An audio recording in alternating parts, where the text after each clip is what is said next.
12월 9일 목요일 아침입니다. 출애굽기 27장을 읽고 묵상하겠습니다. 너는 조각목으로 길이가 5규빗, 너비가 5규빗의 제단을 만들되 네모 반듯하게 하며 높이는 3규빗으로 하고 그 네 모퉁이 위에 뿔을 만들되 그 뿔이 그것에 이어지게 하고 그 제단을 노스로 싸고 재를 담는 통과 부삽과 대야와 고기 갈고리와 불 옮기는 그릇을 만들되 제단의 그릇을 다 노스로 만들지며 제단을 위하여 노스로 그물을 만들고 그 위 네 모퉁이에 놋 고리 넷을 만들고 그물은 제단 주위 가장자리 아래 곧 제단 절반에 오르게 할지며 또 그 제단을 위하여 채를 만들되 조각목으로 만들고 노스로 쌀지며 제단 양쪽 고리에 그 채를 꿰어 제단을 매게 할지며 제단은 널판으로 속이 비게 만들되 산에서 내게 보인 대로 그들이 만들게 하라. 너는 성막의 뜰을 만들지니 남쪽을 향하여 뜰 남쪽에 너비가 100규빗의 세마포 휘장을 쳐서 그 한쪽을 당하게 할지니 그 기둥이 스물이며 그 받침 스물은 노스로 하고 그 기둥의 갈고리와 가름대는 은으로 할지며 그 북쪽에는 너비가 100규빗의 포장을 치되 그 기둥이 스물이며 그 기둥의 받침 스물은 노스로 하고 그 기둥의 갈고리 가름대는 은으로 할지며 뜰의 옆 곧 서쪽의 너비 50규빗의 포장을 치되 그 기둥이 열이요 받침이 열이며 동쪽을 향하여 뜰 동쪽에 너비도 50규빗이 될지며 문 이쪽을 위하여 포장이 15규빗이며 그 기둥이 셋이요 받침이 셋이요 문 저쪽을 위하여도 포장이 15규빗이며 그 기둥이 셋이요 받침이 셋이며 뜰 문을 위하여는 청색, 자색, 홍색 실과 가늘게 꼰 배실로 수놓아 짠 20규빗의 휘장이 있게 할지니 그 기둥이 넷이요 받침이 넷이며 뜰 주위 모든 기둥의 가름대와 갈고리는 은이요 그 받침은 노시며 뜰의 길이는 100규빗이요 너비는 50규빗이요 세마포 휘장의 높이는 5규빗이요 그 받침은 노시며 성막에서 쓰는 모든 기구와 그 말뚝과 뜰의 포장 말뚝을 다 노스로 할지니라. 너는 또 이스라엘 자손에게 명령하여 감람으로 짠 순수한 기름을 등불을 위하여 내게로 가져오게 하고 끊이지 않게 등불을 켜되 아론과 그의 아들들로 회막한 증거궤 앞 휘장 앞에 밖에서 저녁부터 아침까지 항상 여호와 앞에 그 등불을 보살피게 하라. 이는 이스라엘 자손이 대대로 지킬 규례이니라. 아멘. 오늘 묵상의 제목을 말씀대로 바른 길이라고 정했습니다. 이 성막의 규정들 또 나중에 다윗과 솔로몬 시대의 성전의 건축 얘기들을 쭉 읽다 보면 우리가 이 흐름이 머릿속에 잘 잡히지 않죠.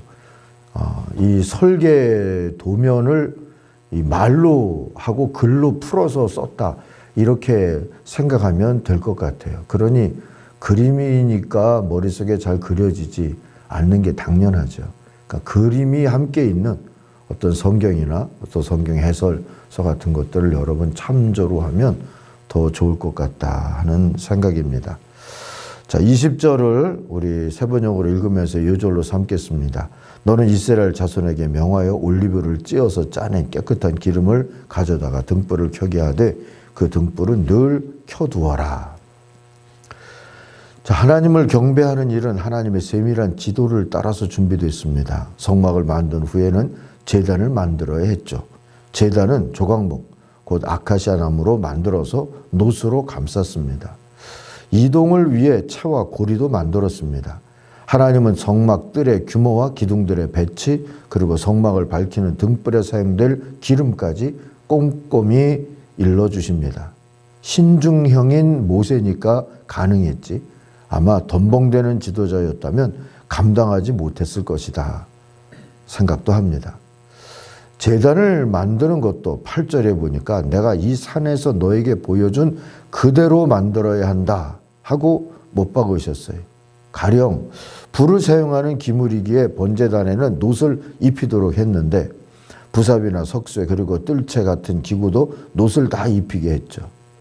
우리가 하나님 앞에 드리고 싶다 하는 헌신의 마음을 가지고 금을 많이 모았으니까 이거 다 금으로 해도 좋지 않겠느냐 하면서 금으로 이런 것들을 입혀서 만들고 싶어도 그래서는 안 되는 일이었던 거죠.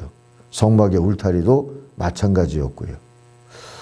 19절 보니까 성막에서 각종 제사에 쓰는 기구와 성막의 말뚝과 울타리의 말뚝은 모두 놋쇠로 만들어야 한다 하셨어요. 크기도 그렇고 재질도 그렇고 8절 말씀처럼 너에게 보여준 그대로 만들어야 한다 하고 하나님 말씀하시죠. 나중에 성전 건축 때도 보면 하나님이 말씀하신 대로 이루어졌다. 또 성막을 만들 때에도 계속해서 말씀하신 대로 다 이루었다. 이렇게 성경은 가르쳐 줍니다. 하나님 앞에 성막이 영광스러운 것은, 성전이 영광스러운 것은 크고 화려하고 재질이 비싸서가 아니라 말씀대로 했기 때문에 하나님께 영광을 돌릴 수 있는 겁니다.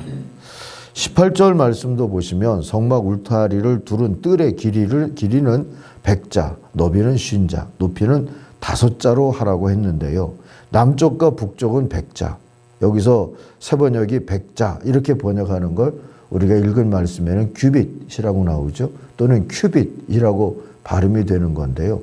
보통 성인 남자의 팔꿈치에서 손끝까지를 하는 재서 하는 건데요. 이게 뭐 42cm부터 51cm 사이에서 왔다 갔다 한다. 그렇게 서로 이해하는 폭들이 다릅니다. 그래서 그저 세번역처럼 이렇게 이걸 한 자, 두 자, 뭐 이렇게 하는 것도 이해에 나쁘지 않다 생각이 됩니다. 어쨌든 남쪽과 북쪽은 100자고 서쪽과 동쪽은 50자로 해야 했어요. 지형과 형편에 따라서 한 게 아니라 말씀에 따라서 긴 면과 짧은 면의 동서남북 방향도 정해져야 했습니다. 자, 그리고 20절, 21절을 보시면 너는 이스라엘 자손에게 명하여 올리브유를 찧어서 짜낸 깨끗한 기름을 가져다가 등불을 켜게 하되 그 등불은 늘 켜두어라. 아론과 그 아들들은 그것을 회막 안에 증거계 안에 쳐놓은 휘장 밖에 켜두어서 저녁부터 아침까지 주 앞에서 꺼지지 않도록 보살펴야 한다. 이것은 이스라엘 자손이 대대로 길이 지켜야 할 규례이다 했습니다. 순금 등잔 때는 지성소 휘장 앞 왼쪽에 두고 그 오른쪽에는 진설병상을 떡상을 두었죠. 이게 출애굽기 25장에서 우리가 보았던 겁니다. 등잔은 작은 질그릇 주전자 같았고 안에는 순결한 이 올리브유, 감람유를 넣고 주둥이나 구멍을 만들어서 이제 심지를 껴가지고 거기다가 불을 밝히는 형태였습니다. 이 등잔불을 밤낮으로 켜두는 것은 하나님이 졸지도 않고 주무시지도 않는다 하는 걸 상징했어요. 빛으로 계신 하나님의 현존과 임재를 상징했던 것이죠. 성전 내부를 비추는 등잔의 실용적인 목적은 아니었던 겁니다. 시편 121편 4절 이하에 보면 이런 빛으로 계신 우리 주님, 또 등잔대를 계속 밝히는 그 모습으로 상징화된 주님의 임재를 이렇게 노래하죠. 이스라엘을 지키시는 분은 졸지도 않으시고 주무시지도 않으신다. 주님은 너를 지키시는 분, 주님은 내 오른쪽에 서서 너를 보호하는 그늘이 되어주시니 낮에 햇빛도 너를 해치지 못하며 밤에 달빛도 너를 해치지 못할 것이다. 주님께서 너를 모든 재난에서 지켜주시며 내 생명을 지켜주실 것이다. 주님께서는 네가 나갈 때나 들어올 때나 이제부터 영원까지 지켜주실 것이다. 빛으로 계시며 밤낮으로 스스로를 밝히고 계신 우리 하나님의 임재를 노래한 내용이죠. 시편 121편 4절 이하였습니다. 그리고 또한 꺼지지 않는 등불은 이런 하나님을 받드는 순결한 사역이 중단될 수 없다는 뜻도 드러냅니다. 아무튼 이스라엘은 순결하신 하나님 앞에서 늘 순결하도록 깨어 있어야 했습니다. 오늘의 교회와 성도들도 마찬가지죠. 마태복음 5장 14절 이하에서 보면 너희는 세상의 빛이다 하셨잖아요. 산 위에 세운 마을은 숨길 수 없다. 또 사람이 등불을 켜서 말 아래에다 내려놓지 아니하고 등경 위에다 놓아둔다. 그래야 등불이 집안에 있는 모든 사람에게 환히 비친다. 이와 같이 너희 빛을 사람에게 비추어서 그들이 너희의 착한 행실을 보고 하늘에 계신 너희 아버지께 영광을 돌리게 하여라 했습니다. 빛으로 계신 주님의 임재와 현존을 기뻐하는 성도라면 스스로도 너희는 세상의 빛이다 하신 말씀의 뜻을 헤아려 살라 하시는 것이지요.